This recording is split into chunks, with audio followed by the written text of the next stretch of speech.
Big LEZ'S League, an all rugby league experience. Hello, welcome back to Big LEZ'S League. If you're watching on the YouTube, make sure to click the subscribe button. Also follow on the Instagram and all the socials that are down in the description. We're going to be talking about the under-19s game today. Obviously, this evening, 7:45 at Leichhardt Oval. There's a few players that I think you should keep an eye on. Some players of the future. There's a player in there that I've been mates with for about a year or 2 years. Obviously went to school with him and, just a few other guys as well that I think, as I said, could be players of the future, or some guys that are fringy first graders that have been playing first grade before.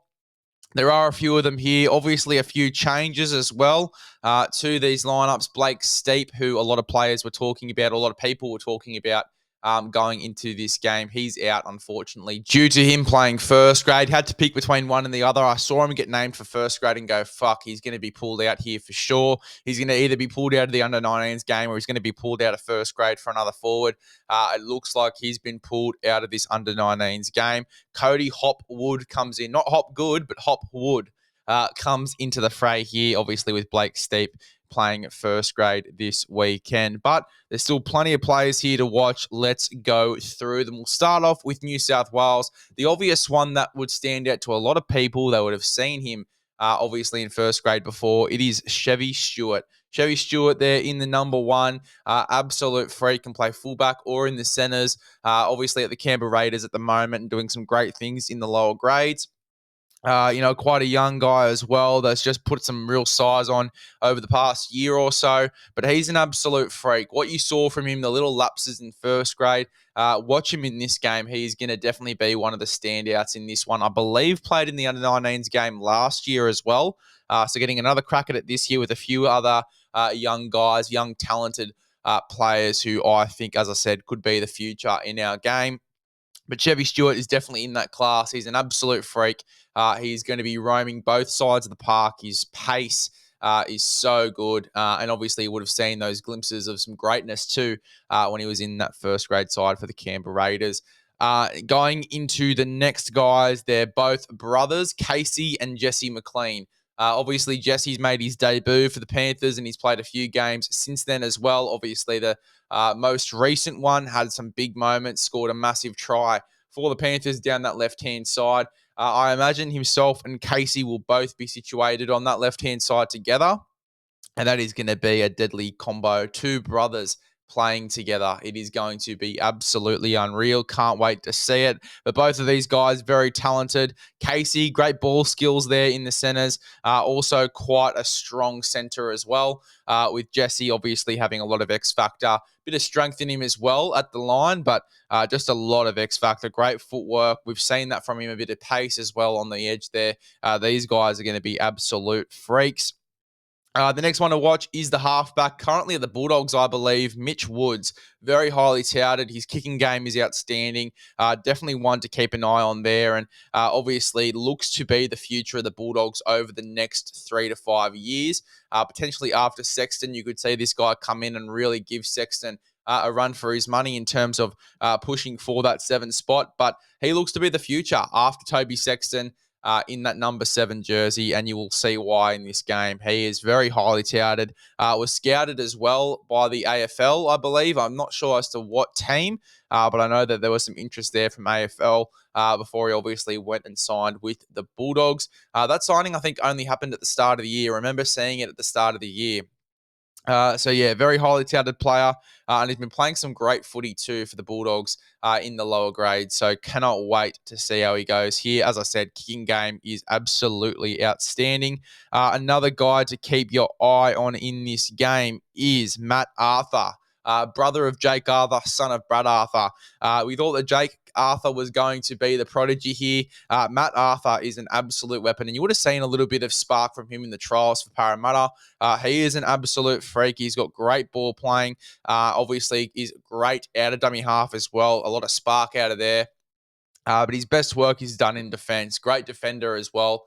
Matt Arthur, and I cannot wait to see how he goes here in number 9, but definitely a player to keep an eye on. As I said, if you saw him in the trials, you'd know that this guy is definitely one to watch. Loco Junior Pacifica Tonga is another guy in the front row, the number 8 for New South Wales. He is an absolute freak. He is an absolute giant, around the same size as Payne Haas, with a lot of strength and great fending and offloading ability as well. He's good in second phase. Definitely a guy to keep an eye on there, the number 8. In terms of other guys for New South Wales, it looks to be it. We would have talked about Blake Steep a little bit, but obviously he'll be playing first grade. A back rower, Noah Martin, obviously played in the trials for the Canberra Raiders. The number 12 here for New South Wales. It looks like he could be on the right-hand side, but we'll have to wait and see. He had some great moments. If this is the Martin that I believe, I think they're twins. They're over in Canberra, but if this is the Martin that I'm thinking of, he is an absolute gun, and he's had some big moments too for the Canberra Raiders during the trial period. So I think that he's also one to watch here for the New South Wales side there in number 12. Let's move on to Queensland. The fullback is obviously the one to watch here. Jackson Purdue played in the centres for the Cowboys, but obviously played a bit of fullback too. And had some big moments for them against the Canberra Raiders. Obviously a full field try. You would have remembered that from the trials. That's Jackson Purdue. Absolute freak. His future is in the spine. Obviously can play in the halves or in the centres. Been playing in the centres recently before getting cut out of the side just recently as well. Absolute gun. He's definitely a player of the future. I imagine we'll be giving guys like Scott Drinkwater, Tom Dearden runs for their money. If Tom Dearden moves into the 7 jersey and Chad Townsend leaves in the next 2 years, would not shock me in the slightest if Purdue is a guy that you hear his name called to get into the spine. Jake Clifford's obviously there. But Purdue, I don't think is really far off first grade at all. We saw him do extremely well in first grade, especially in the centres, out of position against the Roosters. We talk about Scott Drinkwater and his efforts on Dom Young. This guy was in those tackles as well and, had more impact, I believe, in those tackles than what Scott Drinkwater did. The absolute effort areas of this young bloke, Jackson Purdue, is definitely not understated. So definitely one to watch here in jersey number 1. Israel Leota through the Brisbane Broncos system, really talented footballer. We would have seen a little bit of him during the trial period. Absolute gun, very highly touted. I thought would have got his debut the other week when Corey Oates was ruled out due to injury that happened on Tuesday at training last week against South Sydney. I thought that he would have got a crack there on the wing. Josiah Karapani ended up coming back into the side, but I don't think Israel Leota's very far off, and I think that if there's another out in the back line during the Origin period for the Broncos, I think that this guy will definitely be in the conversations to make his NRL debut. Absolute freak, as I said, during the trials, was just absolutely tearing up, and he is an absolute gun and definitely a player of the future there, Israel Leota. Now, the other halfback here scored, I think, the most points in Q Cup history one time as well in a big win. I think it was like 100 or something. I remember there being an absolutely massive win that this guy was a part of here in the number 7, Kobe Black.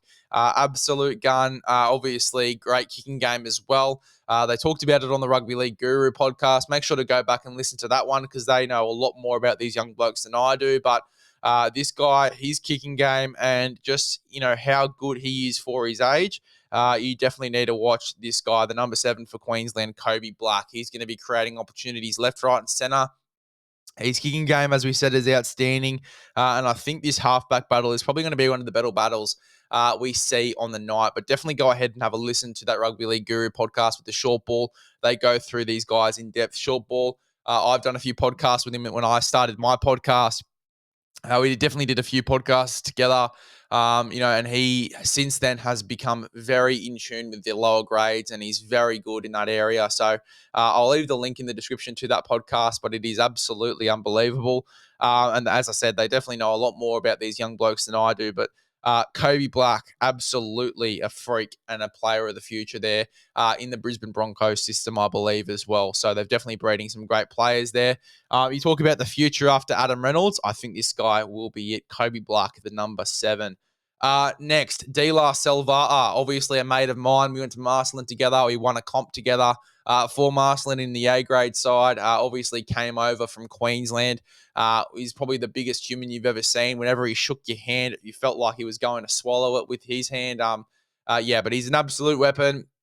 absolute giant. And for what he can do at his size, I've only seen it firsthand just playing along beside him. But yeah, definitely a player of the future. And for him to do what he's done this year, coming over from SG Ball and going straight up to New South Wales Cup, he literally went SG Ball Flag Cup like in a matter of a year. It was absolutely insane, his leap.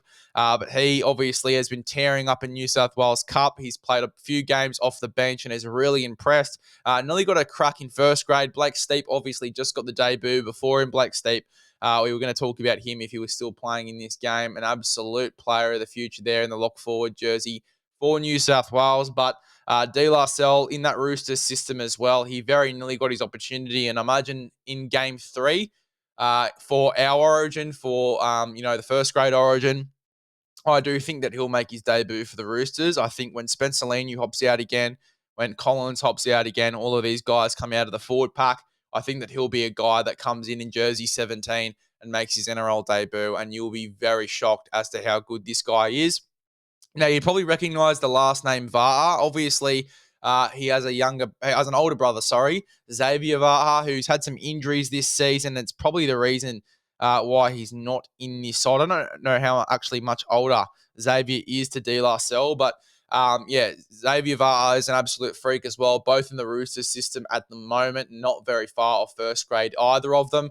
But yeah, De La Salle, for me, he is inches away from first grade, only inches. He will be very, very close. And I think, as I said, in game 3, he'll get his opportunity to make his NRL debut. Now, the back rower, Jamal Shibasaki, you would have seen his name before, obviously. For the Cowboys, he's played 2 or 3 games now. He's brothers to Jamat Shibasaki, obviously at South Sydney at the moment, playing with South Sydney through the Townsville Blackhawks. But Jamal still with the Cowboys. Jamat was with the Cowboys. He was previously with the Knights, and you would have seen his name quite a bit for Newcastle. But Jamal getting his opportunity there at North Queensland. He is an absolute gun. We've seen some great moments from him already in first grade. Very excited to see what he can do here in this one. So plenty of players to watch. There's just a few from myself. Make sure if there's any other players that I've missed out on talking about, that you bring them up here in the comments section. Obviously, some new players as well coming into the lineup. We've seen the number 8 drop out for Queensland. Benny Allen comes into the side. And obviously, Amari Milford comes in via jersey number 19. We've also seen, as we've said previous on this podcast as well, Blake Steep drop out of the side because he's playing first grade for the Roosters this weekend. Cody Hopgood. Hopwood. I keep saying Hopgood like Jermaine Hopgood, but it's Cody Hopwood. That's going to be very confusing when he gets to first grade. I'll tell you that for free. But he's in jersey number 19. He's playing lock forward. He's moved in there for Blake Steep. And there's no other changes to the lineup at the moment. But there you go. As I said, those are your guys to watch. As I said, if I've missed anyone, make sure to let me know in the comment section below. I'll leave that Rugby League Guru podcast link there in the description because, as I've said, they go into a lot more detail and preview the game because they know a lot more about these young guys than I do. Guru goes to plenty of New South Wales Cup. He watches plenty of Flag and SG Ball. He used to coach me as well when we played for Wombats. You've probably heard him bring it up on Bloke in a Bar quite a bit. Obviously, the Wombat side that he used to coach. I was a part of that team, luckily, and yeah, I've seen firsthand he goes to a lot of those games. So does the short ball. He's become very entrenched in that arena. So those guys definitely worth a follow if you don't already. And I'll leave the podcast in the description as well when you guys want to go ahead and watch that one. As I said, they preview the game. They talk a lot more in depth about these players than what I would. I don't watch too much New South Wales Cup or Flag. I've just seen highlights and seen a few games with these guys and have been really impressed. And that's where my opinion is coming from about these guys. But make sure to click the subscribe button if you want any more rugby league content like this, and we will see you in the next one.